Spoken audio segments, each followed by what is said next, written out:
এক মাস ধরে নিত্যপণ্যের বাজার অনেকটা স্থিতিশীল থাকলেও সপ্তাহের ব্যবধানে রাজধানীর বাজারে বেড়েছে ডিম ও মুরগির দাম। তবে কিছুটা দাম কমায় স্বস্তি সবজির বাজারে। অন্যদিকে মাছ সহ গরু ও খাসির মাংসের দামে খুব একটা হেরফের হয়নি।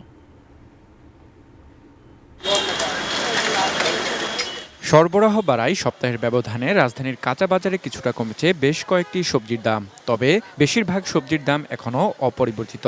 এর মধ্যে কাঁচামরিচ 180 থেকে 220 টাকায় বিক্রি হচ্ছে। পাশাপাশি বেগুন, টমেটো এবং পেঁপে কেজিতে 10 থেকে 15 টাকা কমেছে। এছাড়া অপরিবর্তিত আছে আলু পেঁয়াজের দাম।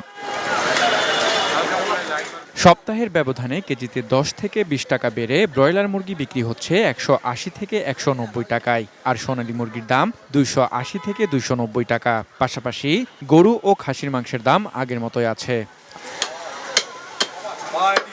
এদিকে সরবরাহ স্বাভাবিক থাকলেও ছোট বড় সব ধরনের মাছের দামে তেমন পরিবর্তন ঘটেনি। তবে কমেনি ইলিশের দাম। ছোট সাইজের ইলিশ 1200 থেকে 1300 টাকা কেজিতে বিক্রি হচ্ছে, আর মাঝারি সাইজের ইলিশ পাওয়া যাচ্ছে 1500 থেকে 1600 টাকায়। কালার এক্সপার্ট, জর্জ স্যাপ এবং মাইল্ড অন হ্যান্ডস টেকনোলজি সমৃদ্ধ অরিক্স ক্রিস্টাল ওয়াশ আপনার লন্ড্রি এক্সপার্ট।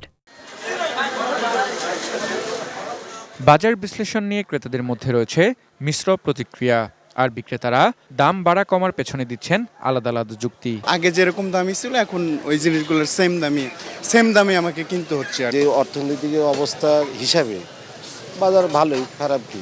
বাজারটা এখন স্থিতিশীল আছে, মানে আগে যেমন আজকে একরকম ছিল, হয়তো কালকে আর একরকম। এই কমতেছে, এই বাড়তেছে, এটা কোনো আসলে নিয়ন্ত্রণের মধ্যে কারোর হাতে নাই আমার যতটুকু মনে হয়।